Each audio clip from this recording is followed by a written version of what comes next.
चलिए तो आज का सेशन स्टार्ट करते हैं। जैसा कि आपको पता है कि पिछले क्लास में मैंने कुछ क्वेश्चंस आपको बनाने के लिए दिए थे होमवर्क के रूप में। तो सबसे पहले उन क्वेश्चंस को चेक कर लेते हैं और चेक कर लेने के बाद फिर आगे बढ़ते हैं। आज भी होमवर्क देंगे, आज होमवर्क के रूप में कुछ एक्स्ट्रा भी आपको देंगे। तो चलिए स्टार्ट करते हैं आज का सेशन। सबसे पहले देखिए, एक क्वेश्चन मैंने आपको दिया था। ये क्वेश्चन था,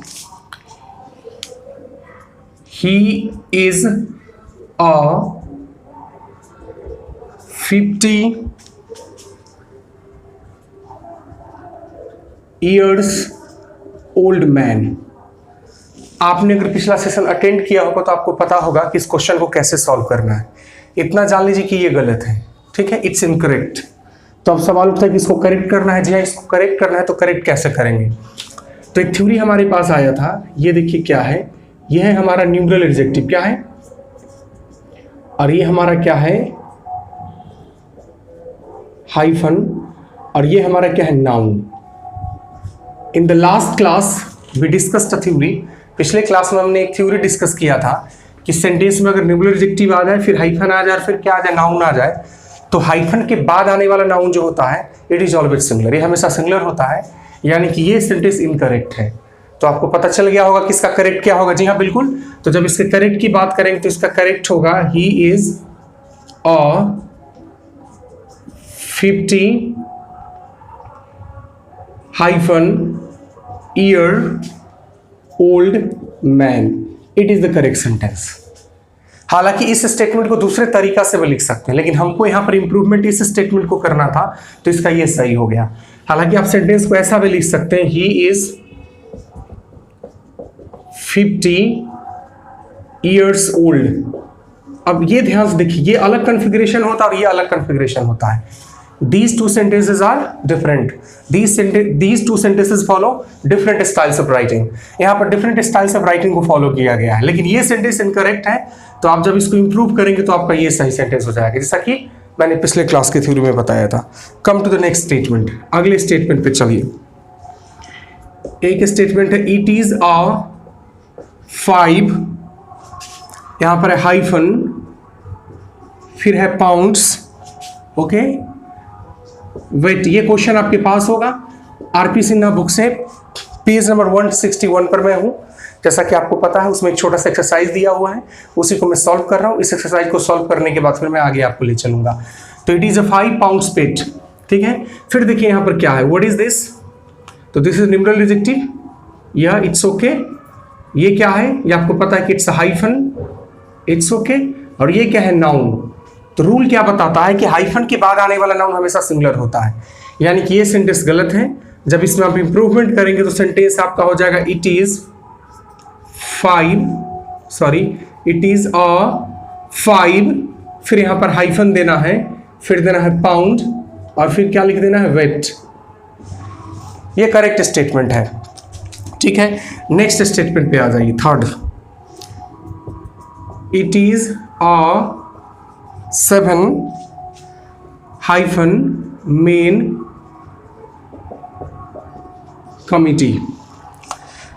इट्स ओके। यहां पर भी सेम कंडीशन है, आप देख सकते हैं। ये इनकरेक्ट है स्टेटमेंट, आपको पता होना चाहिए। इनकरेक्ट है तो करेक्ट करेंगे।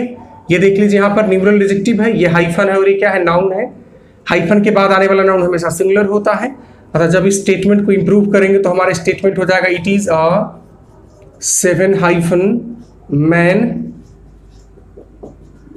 कमिटी। अब जाके ये सेंटेंस सही हुआ। Come to the next statement.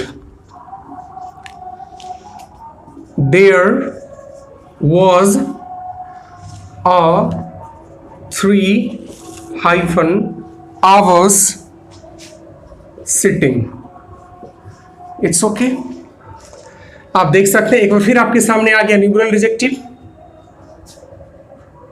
उसके बाद है आपके सामने हाइफन, फिर आपके सामने आता है नाउन। जैसा कि थ्योरी कहता है कि जब भी स्टेटमेंट न्यूमरल एडजेक्टिव हाइफन और नाउन आ जाए तो हाइफन के बाद आने वाला नाउन हमेशा सिंगुलर होता है। बट यहां पर फिर से आप देख सकते हैं कि थ्योरी का वायलेशन हो रहा है। अतः जब सही करेक्ट सेंटेंस की तरफ आप जाएंगे तो आपका सेंटेंस हो जाएगा, there was a 3 hour sitting. आप देख रहे हैं कैसे क्वेश्चन सॉल्व हो रहा है। नेक्स्ट क्वेश्चन की तरफ चलिए, come to the next question. The next question is the 5 hyphen men, फिर है सब कमिटी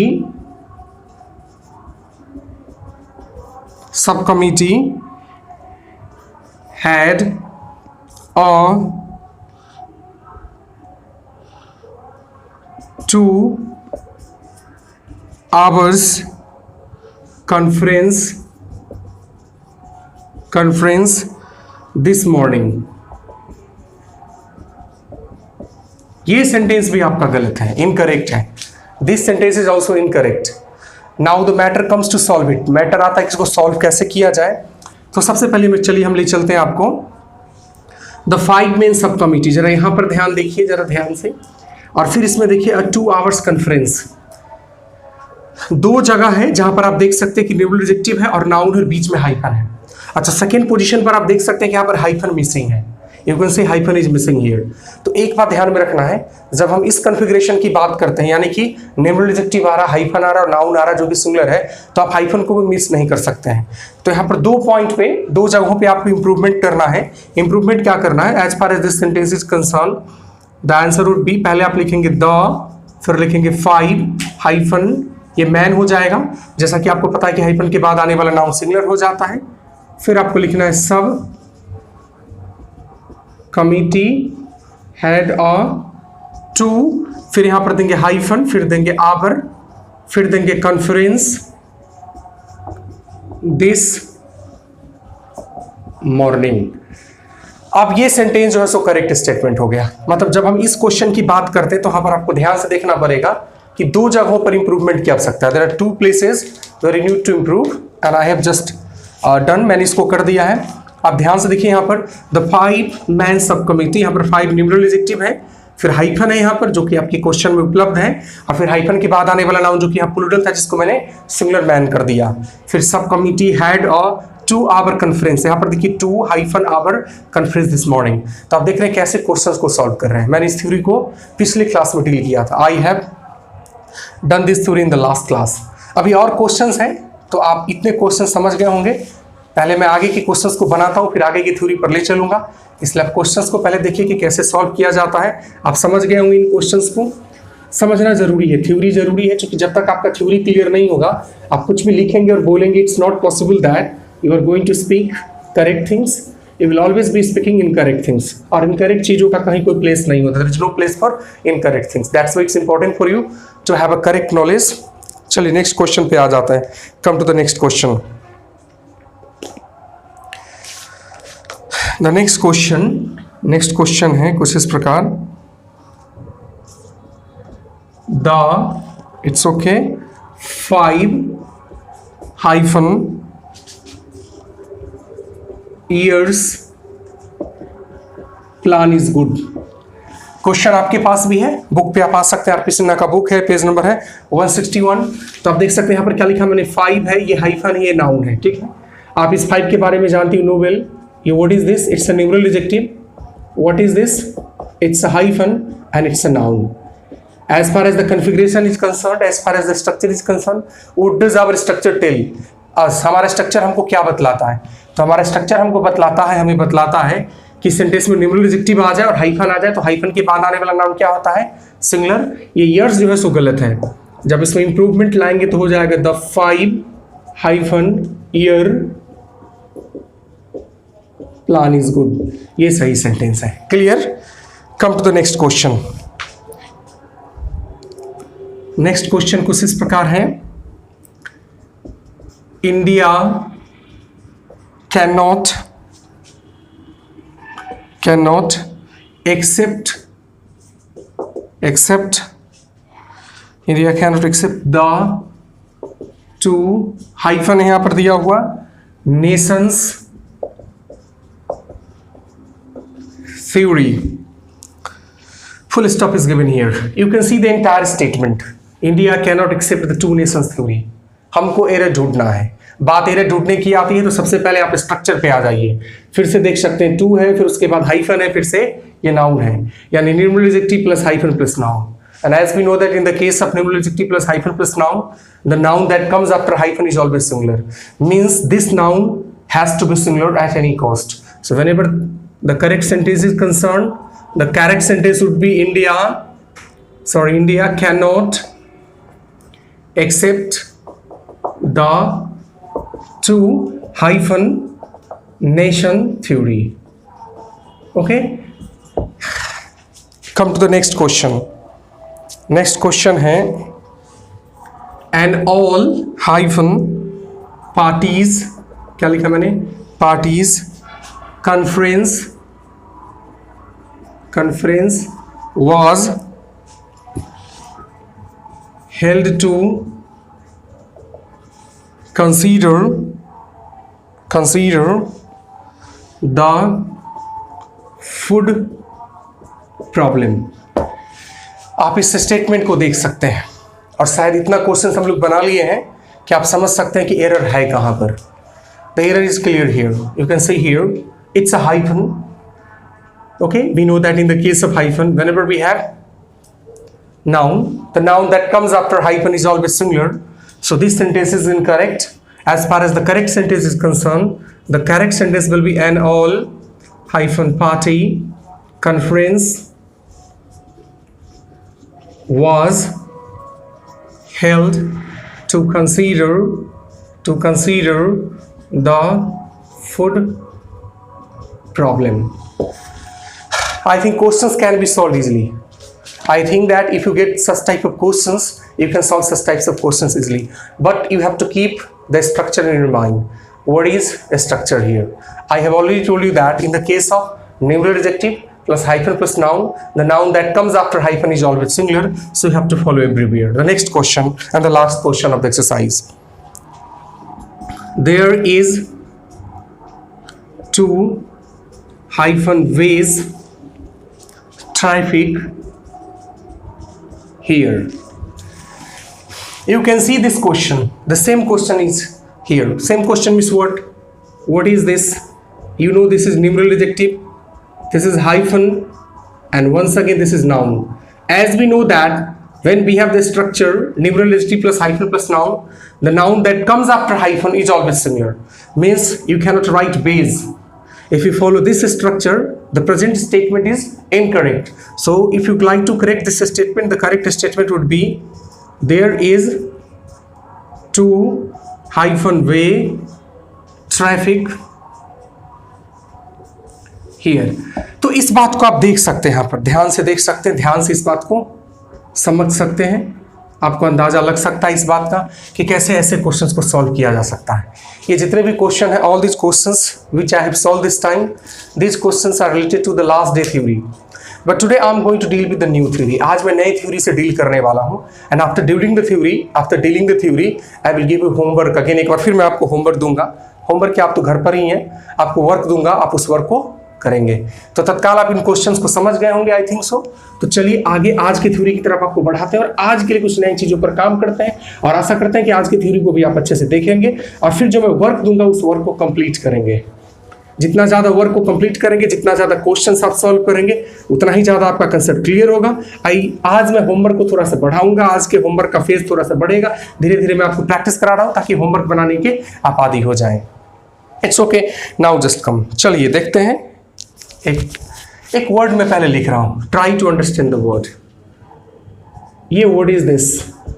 आपने इस वर्ड को अच्छे से पढ़ा होगा, बचपन से देखा होगा। इट्स अ पीपल, ठीक है। ये पीपल शब्द है। एक बात आपको पता है कि पीपल का मतलब क्या होता है? What is the meaning of people? लोग पीपल का मतलब होता है। और इस वर्ड का कंडीशन है it's a plural word. People कैसा वर्ड होता है? तो it is a plural word. It is a plural word. People कैसा वर्ड होता है? Plural word. मतलब हम ये बताना चाहते हैं, I want to tell you that you can not convert this word people into peoples. यानी आप इस पीपल को किस में कन्वर्ट नहीं कर सकते हैं? पीपल्स में नहीं कन्वर्ट कर सकते हैं। If you want to convert this word people into people means you are making mistake. आप मिस्टेक कर रहे हैं। तो पीपल का मतलब लोग होता है, ये एक प्लूरल वर्ड होता है और आप इस पीपल को पीपल्स के रूप में कन्वर्ट नहीं कर सकते हैं। इसका सीधा सा मतलब हुआ कि कहीं भी पीपल्स शब्द आपको लिखा हुआ मिलता है तो गलत है। एग्जाम्पल से समझिए। एक सेंटेंस आपके सामने, the peoples of India are very innocent. Okay, you can see this statement, and I want to inform you that this is an incorrect statement. The question arises here, why this statement is incorrect? क्यों है भाई ये statement incorrect? तो आप समझ सकते हैं क्यों इनकरेक्ट है, क्योंकि यहाँ पर क्या लिखा हुआ है, peoples, and you know that well, आप अच्छे से जानते हैं कि पीपल का मतलब लोग होता है, जो खुद से एक प्लूरल वर्ड है, और अब इसको पीपल को फिर से पीपल्स पर आने की जरूरत नहीं होती है। अगर आप ऐसा करेंगे तो गलत हो जाएंगे। तो जब हम इसको इंप्रूव करेंगे तो क्या हो जाएगा, the people of India are very innocent. The people of India are very innocent. It is right, so it is the correct sentence, ये करेक्ट सेंटेंस है। लेकिन इस पीपल के बारे में एक बात और जान लीजिए, आपको इसका सामना करना पड़ सकता है। वो क्या है, समझिए। ये सेम स्पेलिंग, एक वर्ड है पीपल और सेम स्पेलिंग है, और इस पीपल का मतलब होता है राष्ट्र। अगर इस वर्ड का मतलब अगर राष्ट्र हो जाए तो फिर ये पीपल जो है ये सिंगुलर वर्ड होता है। क्या होता है, it is a singular word, ठीक है। लेकिन अगर आपको एक से ज्यादा राष्ट्र की बात करना होगा, प्लूरल पीपल, राष्ट्रें, तो वैसी स्थिति में आप पीपल्स लिख सकते हैं, और ये क्या होता है, it is a plural word. अब ये कैसा वर्ड हो जाता है, तो अब ये प्लूरल वर्ड हो जाता है। मतलब पीपल एक शब्द है, पीपल का मतलब होता है लोग, और जब तक पीपल का मतलब लोग होता है तब आप इसको पीपल्स नहीं बना सकते हैं। ये हमारा थ्योरी हुआ। फिर हम पीपल के साथ आते हैं, और पीपल के बारे में आपको बताता हूं कि पीपल का ही मतलब होता है राष्ट्र, और जब इसका मतलब राष्ट्र होता है तो आप क्या कर सकते हैं, तब आप इसको पीपल्स बना सकते हैं। जैसे मान लीजिए कि इंडिया है, ठीक है, और इंडिया को हम राष्ट्र के रूप में रिप्रेजेंट कर रहे हैं, तो आप इसको क्या लिख सकते हैं, आप पीपल रिप्रेजेंट कर सकते हैं।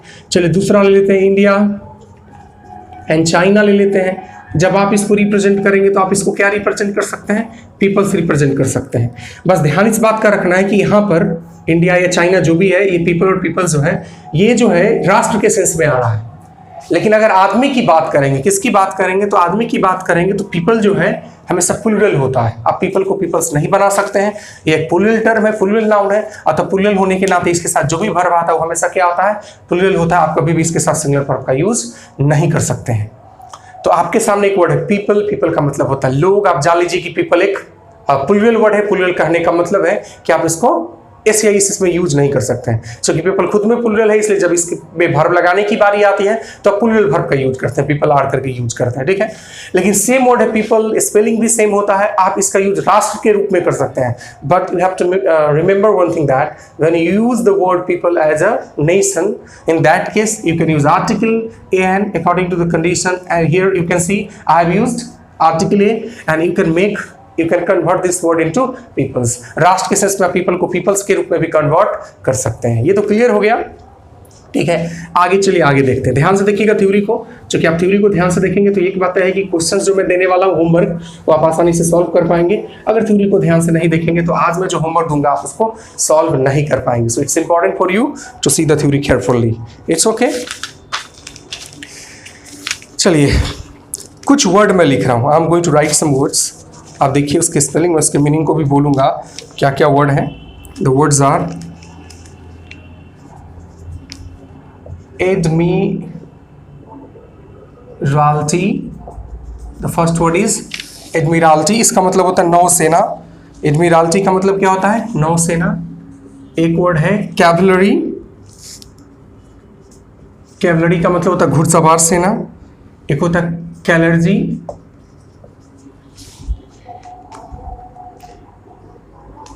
इसका मतलब होता है पोप या पादरी।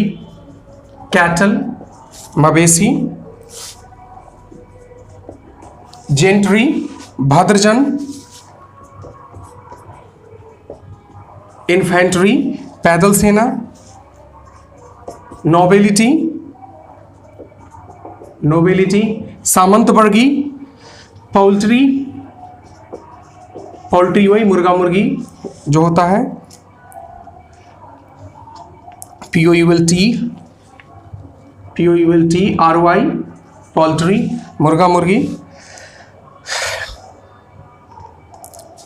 पीजेंट्री, कृषक वर्ग। पीजेंट्री मतलब क्या होता है, कृषक वर्ग। ह्यूमनरी,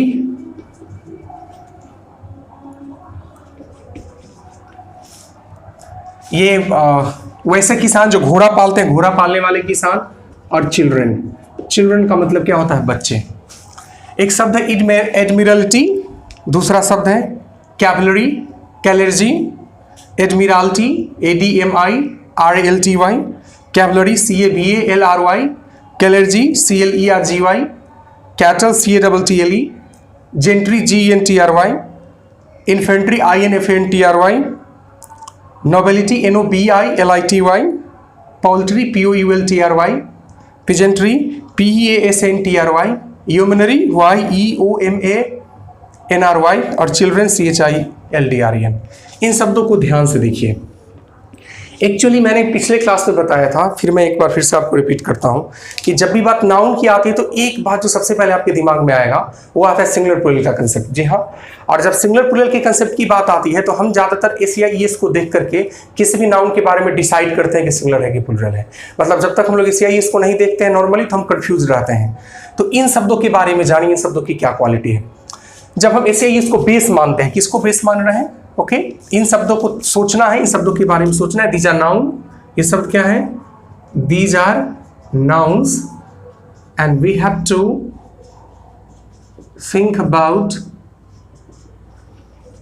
think about these words taking ACIES base. मतलब इन शब्दों को सोचने के लिए हमको किसको बेस लेना है?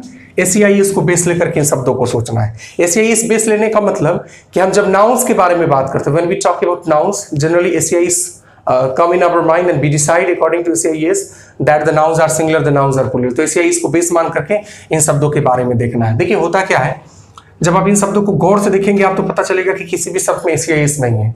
तो हमारा एक कॉमन थिंकिंग है, हमारा एक कॉमन सोच है, कॉमन थिंकिंग से पता चलता है कि ये शब्द देखने में सिमिलर लगते हैं। चलिए first point, these words seem similar। मतलब ये सब दिखने में क्या लगते हैं? सिमिलर लगते हैं, लेकिन वास्तव में ये सब सिमिलर नहीं होते, ये सब प्लूरल होते हैं। But these are plural. ये देखने में सिमिलर लगते हैं लेकिन ये शब्द है क्या? प्लूरल है। अच्छा, सबसे महत्वपूर्ण बात, देखने में ये सब सिमिलर लगते हैं लेकिन ये शब्द है क्या? प्लूरल है। तो अब आप इसको प्लूरल बनाने की कोशिश नहीं करना है। कभी कभी क्या होगा कि इन शब्दों में ACIES लगा करके इनको प्लूरल बनाने की कोशिश करते हैं। चूंकि ये वर्ड क्या है? प्लूरल है, इसलिए हम इसमें ACIES को ऐड करके इसको प्लूरल बनाने की कोशिश नहीं करते हैं। These words are plural, so we don't need to add ACIES with any of these words to make plural. मतलब किसी भी इनमें से किसी भी शब्दों में हम ACIES को जोड़ करके इसको प्लूरल बनाने की कोशिश ना करें, करेंगे तो गलत हो जाएगा। छोटा सा एग्जांपल लेते हैं, जैसे एक शब्द है हमारे पास children, and you know well it's a plural term, ये प्लूरल है। तो अब आप इसको क्या नहीं बना सकते? चिल्ड्रंस नहीं बना सकते हैं। चलिए कोई दूसरा शब्द ले लेते हैं, जैसे मैंने ले लिया कैटल। आपको पता होना चाहिए कि cattle is a plural word, तो आप इसको क्या नहीं कर सकते हैं? आप इसको कैटल्स नहीं कर सकते। कैटल्स करेंगे तो क्या हो जाएगा? गलत हो जाएगा। दिक्कत क्या होता है? सो देखिए, आपको अक्सर ऐसे शब्द मिलेंगे, such type of words you have to face, और आप देखिए कि उसमें ACIES ऐड करके प्लूरल बनाने की कोशिश की गई है, तो वो गलत है। जैसे एक दो एग्जाम्पल देखिए, एग्जाम्पल से आपको समझ में आ जाएगा। You have to understand examples, and examples के आधार पर आप इसको समझ जाएंगे। जैसे एक सेंटेंस है, क्वेश्चन है, द इन्फेंट्रीज, क्या है question? The infantries were ordered to march ahead. इसका मतलब हो गया कि पैदल सेना को आगे जाने का आदेश दिया गया। ठीक है, तो पैदल सेना के लिए यहां पर वर्ड क्या लिखा गया? इन्फेंट्रीज। और हम जानते हैं कि ये जितने भी वर्ड हैं ये सभी शब्द कैसे होते हैं? तो these words seem similar but in reality these words are plural. And as far as these words are concerned, if these words are plural, means we cannot add ACIES with these words। यानी हम इन शब्दों में ACIES को जोड़ नहीं सकते हैं, नहीं जा सकते हैं। तो यानी इन्फेंट्रीज तो हमेशा से क्या रहेगा? इन्फेंट्री ही रहेगा। इसलिए क्या होगा? The infantry. अब यहाँ पर क्या लिखेंगे? वर। अब एक बात और महत्वपूर्ण है, actually infantry is a plural term, infantry is a plural word, that's why verb will be plural here. तो the infantry were ordered to march ahead. आपको दो चीज यहां पर मेंटेन करना है। You have to maintain two things here. The first, these words are plural, so we cannot use SAIS with these words। ये शब्द plural है इसलिए आप इसमें SAIS का यूज नहीं कर सकते हैं, यानी SAIS को हटाना पड़ेगा अगर यूज है तो। और दूसरा महत्वपूर्ण चीज, चूंकि plural है इसलिए जब भी इनके साथ verb लगेगा तो क्या हो जाएगा, the verbs will be plural। एक और क्वेश्चन देखिए, try to understand another question, समझ में आ जाए। एक क्वेश्चन है, the gentry of this town has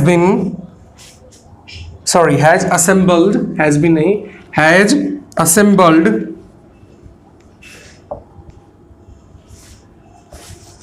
here। ये देखिए, ये स्टेटमेंट क्या है, तो ये इनकरेक्ट है। क्या statement, it's an incorrect statement. सवाल उठेगा भाई क्यों इनकरेक्ट है, तो आप समझ सकते हैं क्यों इनकरेक्ट है। देखिए यहाँ पर क्या लिखा गया, द जेंट्री, जेंट्री का मतलब होता है भद्रजन। अब मुझे बताइए जेंट्री इस डाटा का वर्ड है कि नहीं, तो आप देख सकते हैं yes, gentry is from this data. इस डाटा के बारे में क्या थ्योरी है, तो जो भी वर्ड्स यहाँ पर लिखे गए हैं देखने में ये singular, these words seem singular, मालूम सिंगुलर पढ़ते हैं, but in reality these words are plural. तो ये वर्ड तो प्लूरल है ना, तो इनके जितने भी सिस्टम्स होंगे सब प्लूरल हो जाएंगे, क्योंकि सब प्लूरल इसलिए इनके साथ वर्ब भी क्या हो जाएगा, प्लूरल हो जाएगा। तो ये जो आपने जेंट्री के साथ हैज शब्द का यूज कर दिया, ये गलत है, इट्स रॉन्ग, तो इसको सुधारना पड़ेगा। तो gentry of this town, has के जगह पर आपको यहाँ पर क्या लिखना पड़ेगा, हैज, और जैसे ही आप हैव लिखते हैं कि सेंटेंस क्या हो जाएगा, करेक्ट हो जाएगा। तो आप अच्छे से समझ रहे होंगे। Admiralty, cavalry, clergy, cattle, gentry, infantry, nobility, poultry, peasantry, yeomanry, children, ये वैसे शब्द हैं जो दिखने में सिमिलर लगते हैं, लेकिन जब भी इन शब्दों की वास्तविकता की बात होती है, as far as the reality of these words is concerned, I want to tell that these words are plural in reality, means we cannot add ACIS with these words, हम ACIS नहीं जोड़ सकते हैं। And another important thing कि these words are plural, so plural verbs are used। समझ गए होंगे। थोड़ा सा और थ्योरी बताऊंगा इसलिए क्योंकि आगे जो एक्सरसाइज देना है उन एक्सरसाइज में इन थ्योरियों को आपको देखना पड़ेगा। इन थ्योरी के आधार पर ही आप एक्सरसाइज को बनाएंगे। आज थोड़ा सा होमवर्क के फेज को मैं भरा करूंगा, होमवर्क को थोड़ा सा ज़्यादा देने की कोशिश करूंगा। जैसे जैसे आपका क्लास बढ़ेगा होमवर्क का थोड़ा सा साइज बढ़ता हुआ चला जाएगा, बिल्कुल क्लासरूम टाइप से मैं होमवर्क को बढ़ाऊंगा। तो चलिए एक कुछ वर्ड्स और मैं लिखता हूँ, उस वर्ड्स को देखिए फिर दिखाता हूँ क्या करना है। सो एक शब्द है public, I think you know this word well. एक शब्द है police, I think you know this well, आप इस वर्ड को भी अच्छे से जानते हैं। स्वाइन का मतलब होता है सुअर। एक शब्द होता है वर्मीन, वर्मीन का मतलब होता है कीट पतंग। एक शब्द होता है मैनकाइंड, मैनकाइंड का मतलब होता है मानव जाति। जरा इन शब्दों को देखिए, public, swine, police, swine, vermin, Mankind.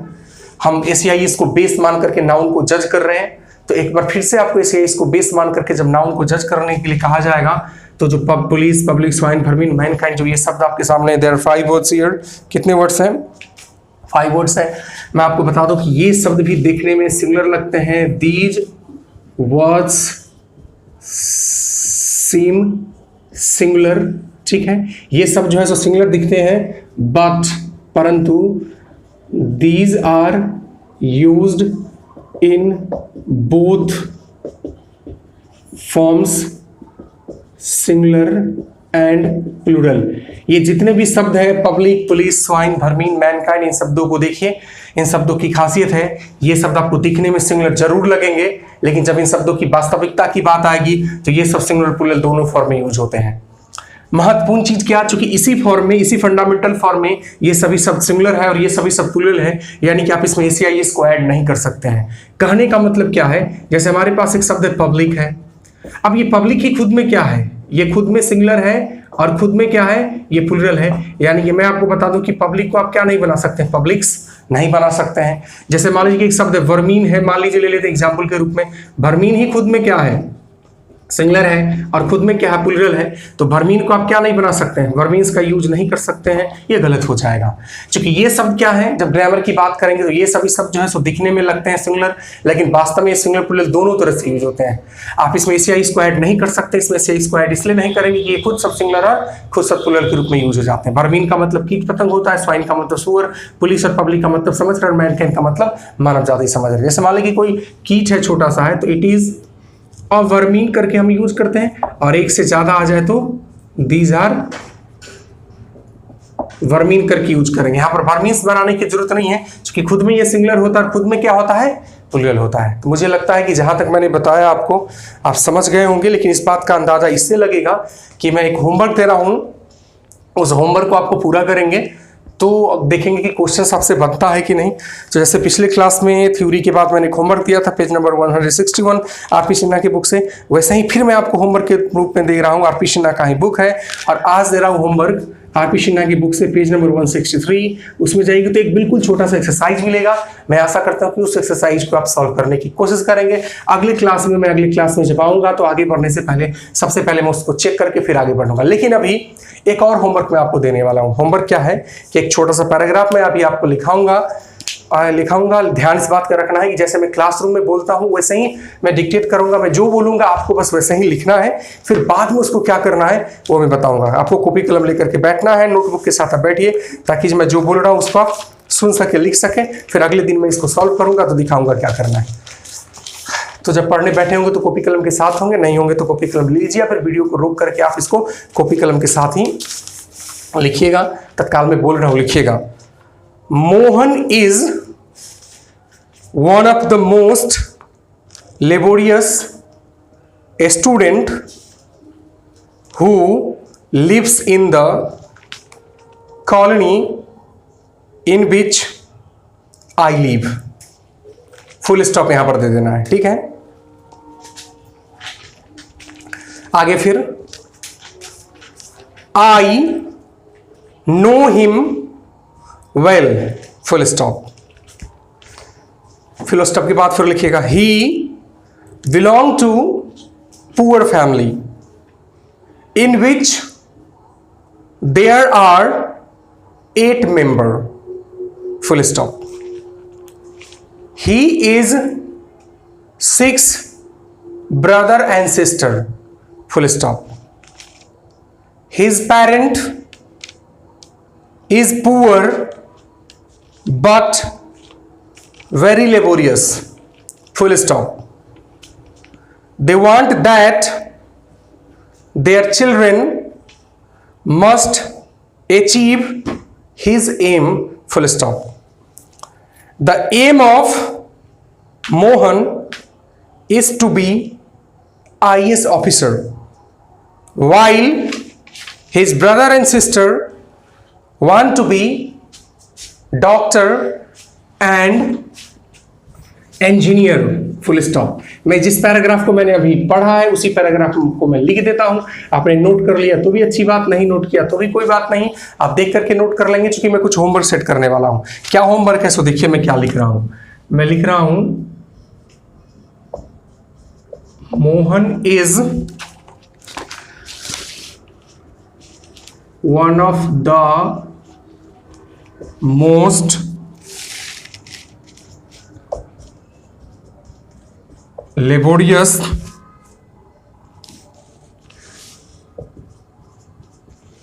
student who lives in the colony in which I live। I know him well। He belong to poor family in which there are 8 member। He is 6 brother and